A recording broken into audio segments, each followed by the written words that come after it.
Hello and welcome back to another episode of Making a Tower Defense Game with me.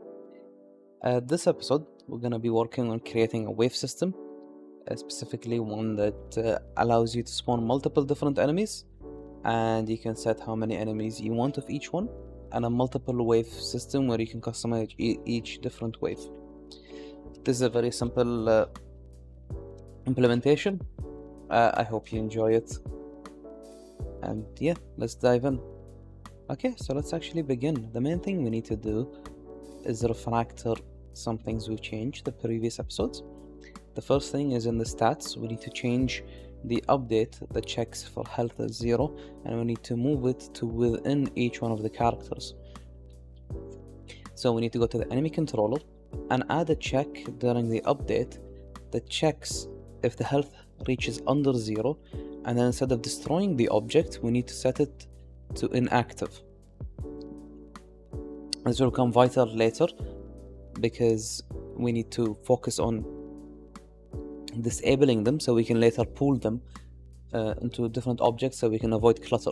We're not going to be doing that this episode, but we will be doing that in the future. So do the same thing in your for the turret, and actually we don't have my stats in the turret, so just introduce it by creating my stats, and assigning it during start.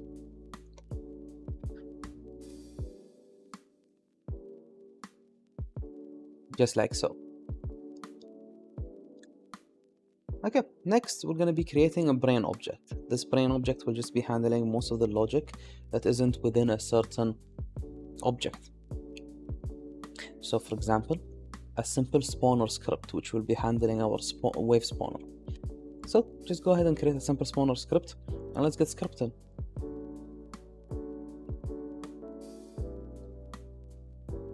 Alright.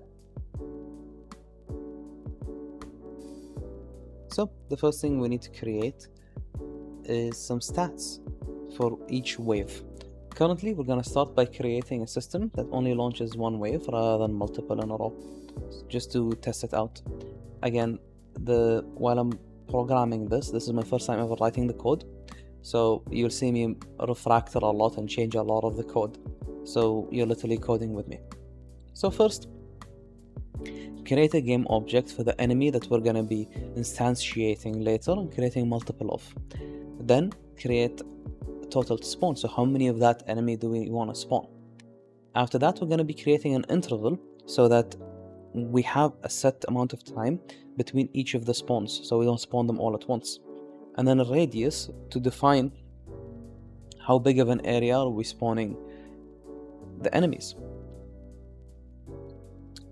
And then we're going to create an int alive, which will basically hold how many enemies are still alive.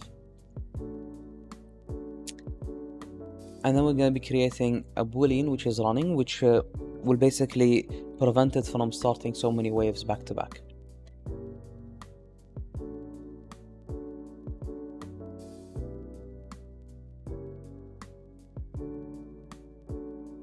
Okay, now let's actually start with the logic.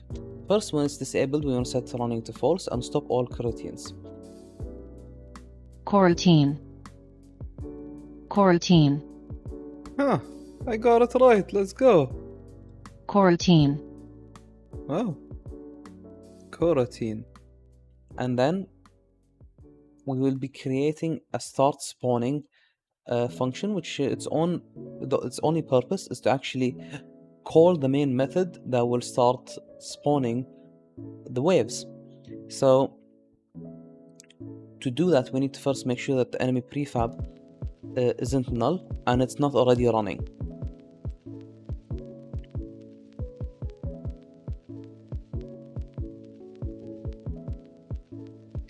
Afterwards, we're going to assign it to true. We're going to assign running to true, and we're actually going to start the spawning.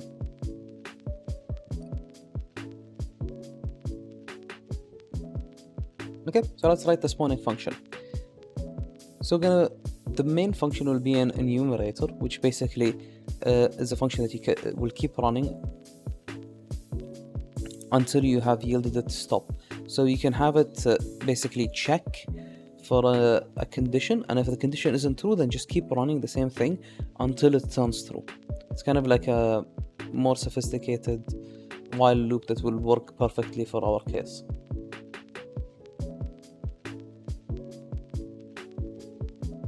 So we're just going to create a simple for loop that will go through and spawn as many enemies as we want it to spawn. First of all, we need to figure out where in our radius will this enemy spawn. So we're going to create a position, and we're going to set it to our transform position, and then check if the radius is above 0. And if it is, then we're going to add a bit of randomness within the radius to spawn the enemy wherever we want.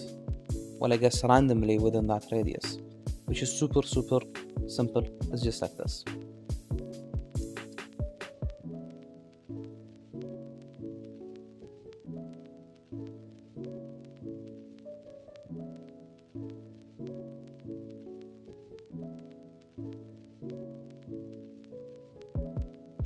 And then we're going to be instantiating an enemy and assigning him to go, so that we can later come back and set some stuff for the enemy.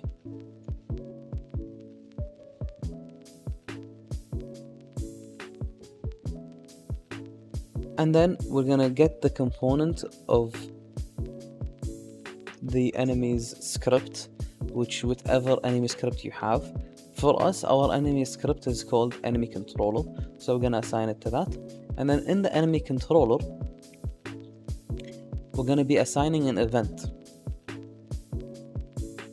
which we're going to be calling it died. So basically, we're going to be assigning it an action that it will execute when the enemy dies. So the action will basically just decrease the amount of alive back in our other script, so that when all of them have died, alive will be equal to 0, and then we can stop the wave or start the next wave. So create a boolean was alive, and we're going to set it to true. But actually, it's better to set it when it activates to true rather than setting it here, just so we can have the on-enabled function there with us.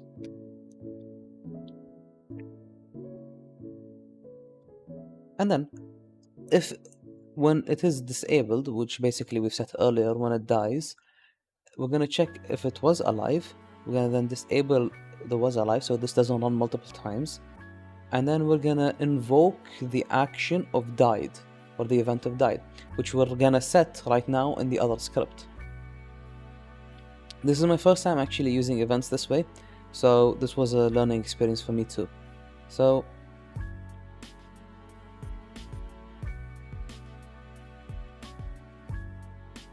then after spawning the enemy, we're going to set alive to add 1 to it, so that we know that there's another enemy that has spawned. And then we're going to wait for a set interval, which we set earlier, and wait before the next enemy spawns. If you set the intervals to be 0, it will spawn all 5 enemies, or how many enemies you want to spawn, almost instantaneously. And then after running everything, we have to set running to be equal false. And then here handle death is the method I was talking about. So it will just basically set alive to -1, and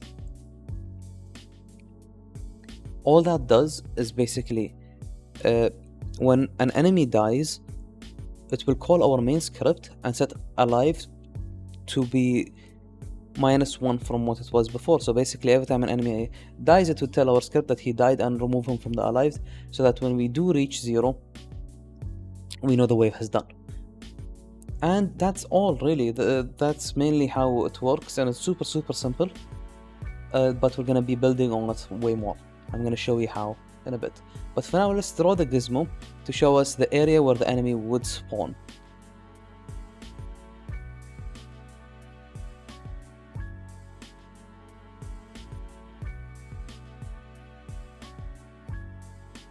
Now let's create an enemy prefab. So basically just drag your enemy and put him into your kind of project folder, and that creates a prefab, and then feed it into our script.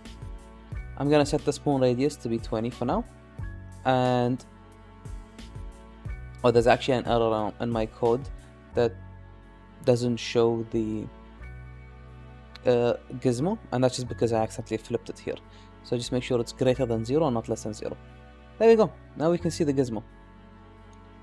Okay, let's make it a bit bigger. And it doesn't actually matter the height, it will always spawn it at the floor.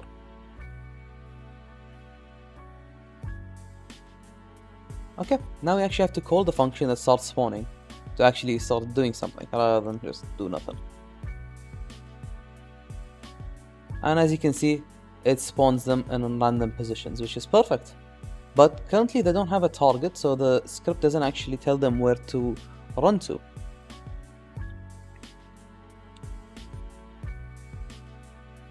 So let's change that. Let's create a target over here, which is just a game object.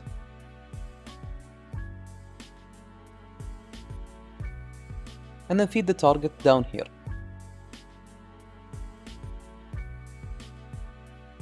There we go. And now let's run it and actually see this in action. First feed the target, of course. There we go. That fits perfect. But now, as you can see, the turret, is actually bugged and it's shooting at nothing. Well, it aimed at the first one, and after killing it, it started shooting at nothing. And the reason is because we are still checking if the targets are null rather than if they're active in the hierarchy. So we need to change every single position where we set target to be equals to null to target.active in hierarchy. Something else that we need to do is we need to check in the physics settings that bullet is disabled for everything except enemy and default. So it does not collide with anything except if it was the enemy or the default, which is our ground.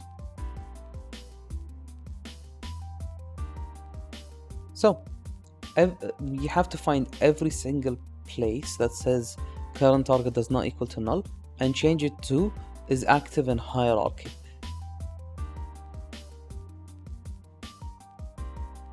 Because we have changed the logic of killing the enemy or killing the turret into just turning them into an active. And we're also going to add a check down here to check if it's active in hierarchy or not, to be set as a target.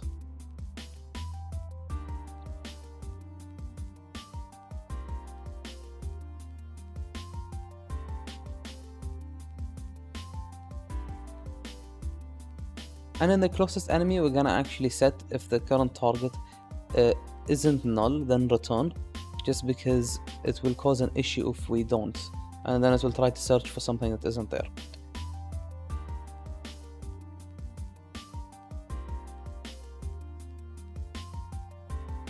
Just a little bit of refactoring, just to make the code run smoother. There we go. Okay, now let's test it.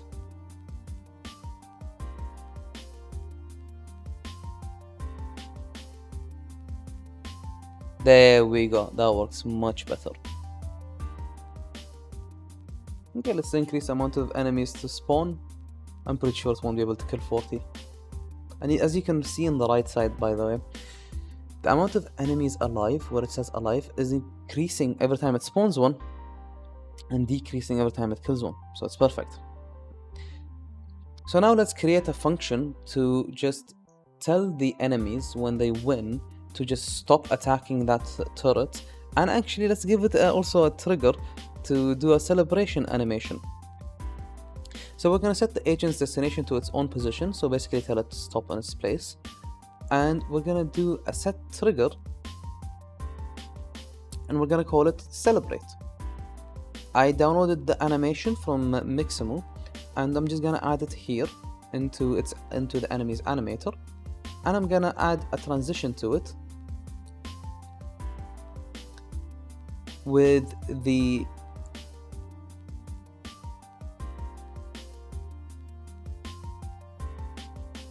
trigger celebrate.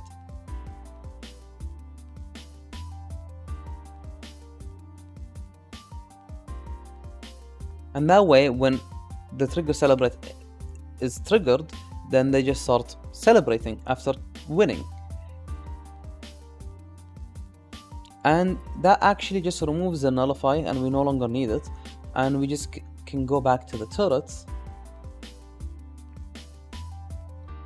and see if there is no more targets, then just call the locomotion.win, and that's it, really.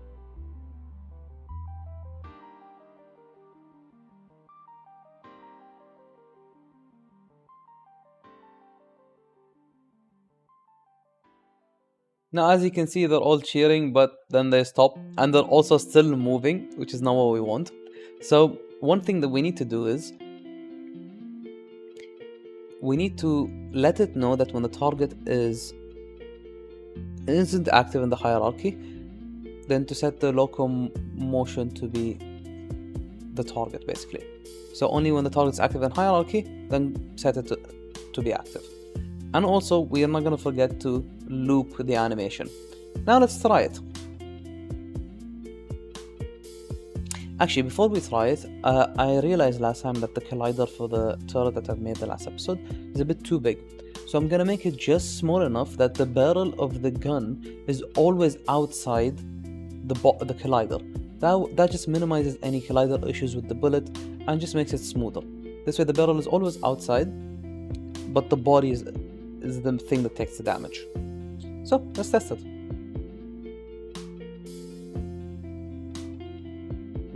It's supposed to be is active. Sorry.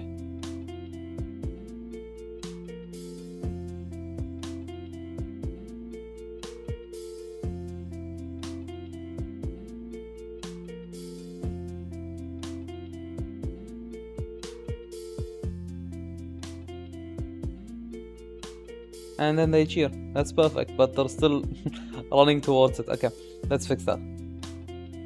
So we're going to create a condition which we're going to be calling 1, and if it's true, then we're just going to have the update just stop being called, basically, so they can stop in their place. And we're going to set 1 to true down here when we call the 1 function. And that should fix that.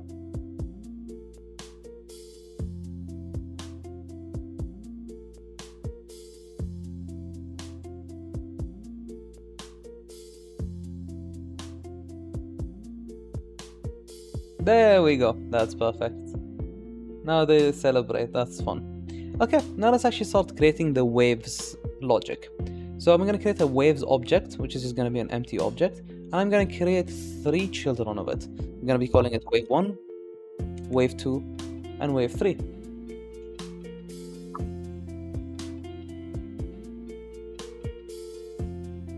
And then we're going to be creating the wave config file, which is going to be the file that is going to be focused on creating these sort of configs, I suppose.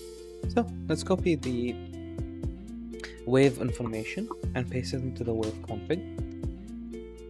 And now we're going to be creating the multiple enemies and multiple spawns for them.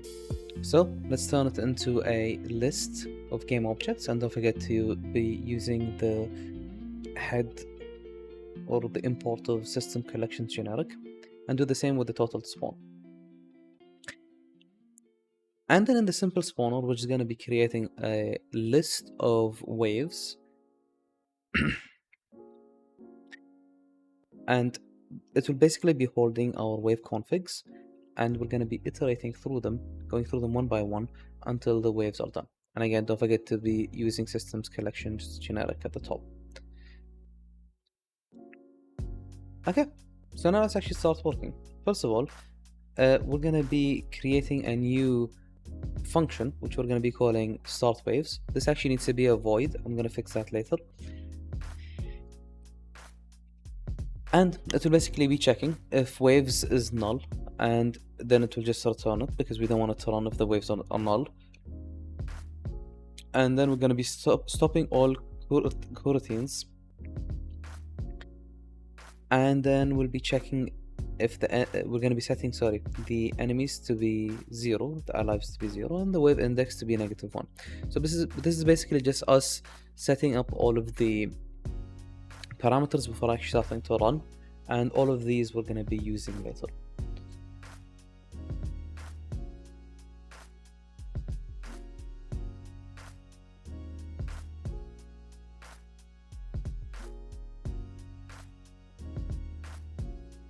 This I actually realized we don't actually need a whole function just to call another function, so we'll just remove this.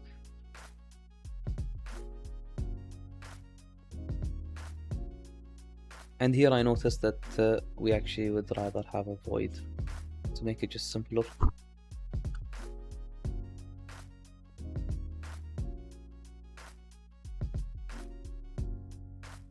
Okay, so let's start. So first we're going to be creating a coroutine. We're going to be naming it loop, and this will just hold it for future use, but I don't think we're going to be using it in the script this time, but we will need it for the future. And we're going to be calling start coroutine. We're going to name it run loop, and now let's actually start creating that run loop enumerator. And this will be our main logic that will be running all of the spawn routines, and it basically will go over every single wave and spawn the routine and then feed it the wave information so that we can know what to spawn.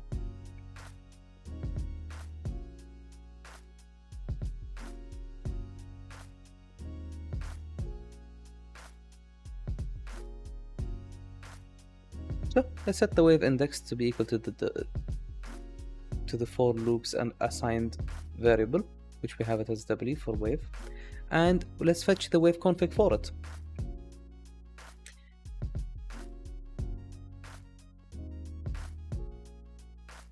And then we can just yield return start coroutine, which basically means wait for the coroutine to finish, and we're going to be running the spawn routine.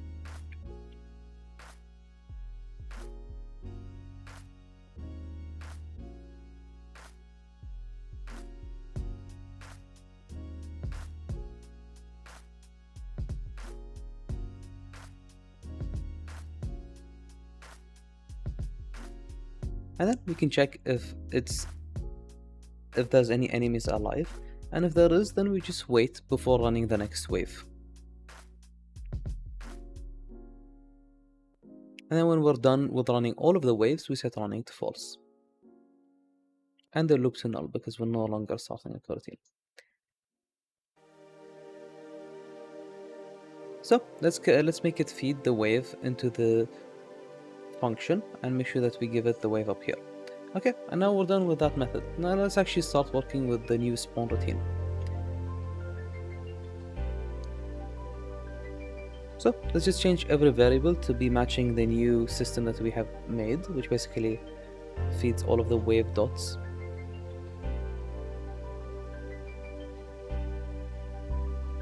And actually we're gonna be creating a new for loop to go over every enemy type that we have.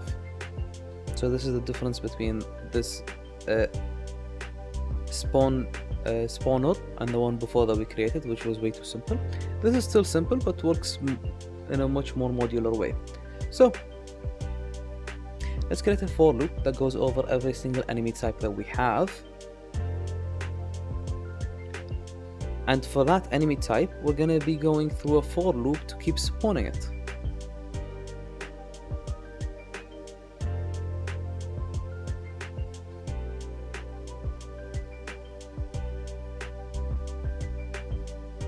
Okay, and we actually need these two lines to be inside. So one thing I do have to apologize for, there are long pauses, and you can see me like kind of going back and forth. It's because I don't have this written down anywhere. I'm actually writing it live and just recording it. So a lot of the stuff that you see me do, I'm actually just working out as we kind of code on it together. So excuse my sloppiness, if you may. Okay, so this looks good. We changed everything as I said. We added the wave dot for all of them. The only thing left is the gizmos, because again we moved it out of here. We're going to move it into the wave config itself, and it's perfect. So now you can set a spawn area for each specific wave. Okay, now let's actually create a second enemy prefab, just so we can know the difference between the enemies.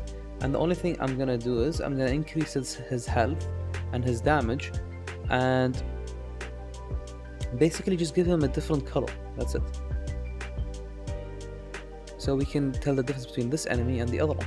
So we can just easily give him a different color by getting this body material, copying it and pasting, and then I'm just gonna call it enemy 2. And actually, before we continue, let me create some folders so we can be a bit organized.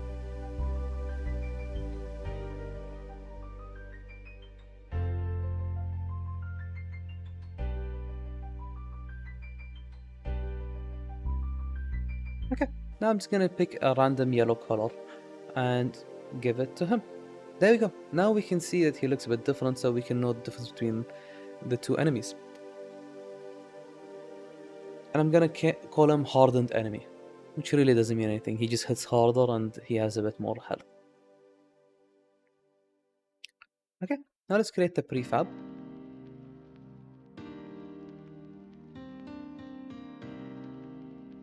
There we go, and delete him from our scene. Okay, now let's actually create the stuff. So for every single enemy prefab you create, make sure you create a total spawn as well, just so you don't have issues. So for the first one, we're only going to be creating 5 enemies of the basic one, and that's it.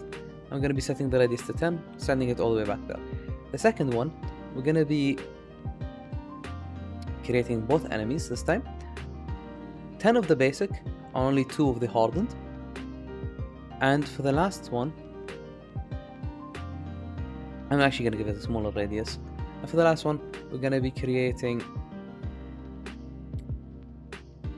20 of the basic enemies, and we're going to be creating 5 of the hardened enemies.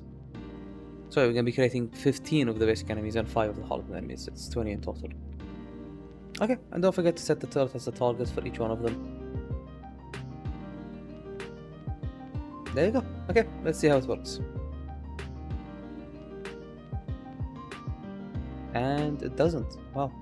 Oh yeah, I forgot to feed the waves into the actual spawner, so it's not calling anything. Okay, let's try.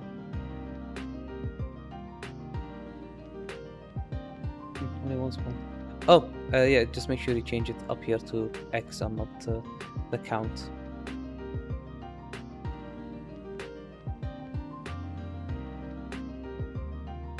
Okay, now as you can see it works, but it's getting an out of index error, and that's because we set it to equal up here. So just remove the equal and it should work fine now.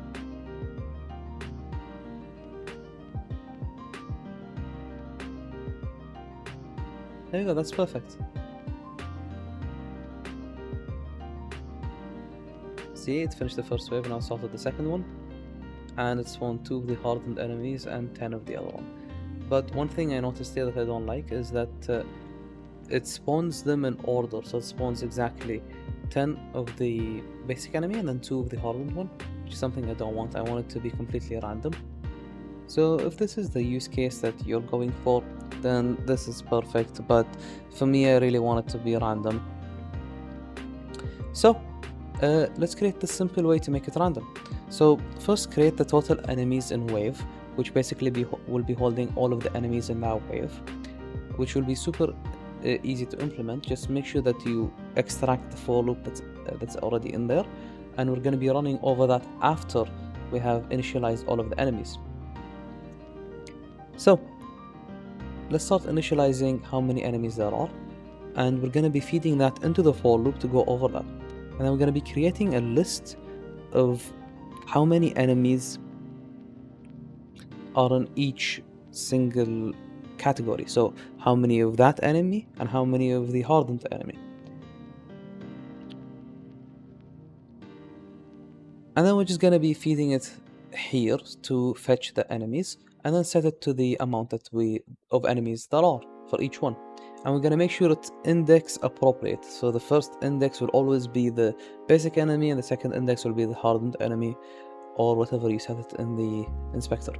So then we're going to be creating a random number between 0 and the count, which count will be 2. So it'll get up to but not including 2. So it'll be either 0 or 1. And we're going to be instantiating that enemy. So it's going to be randomly creating enemies. But here's the thing, we don't want it to be creating a random amount of either or. There is a certain amount of this and a certain amount of that. So we need to remove basically do a -1 every time that enemy is spawned. So we can do kinds of enemies next up, -, and I will just basically deduct 1 every time it spawns of that kind. And then we can create here a check to check if it reaches 0, and then just remove it. And let's check.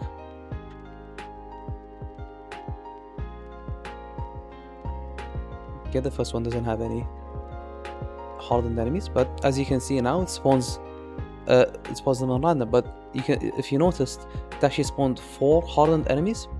We actually asked it only to spawn 2. The problem is actually super simple. This is a very stupid error on my part, I'm not gonna lie. It's at this line. We're supposed to do remove at and not just remove. And make sure in your turret controller, I forgot to mention this last episode, but create a layer mask and make sure that that mask is always ignored by the turret itself, so that you can click on the turret and control it and it doesn't bug out with its own collider,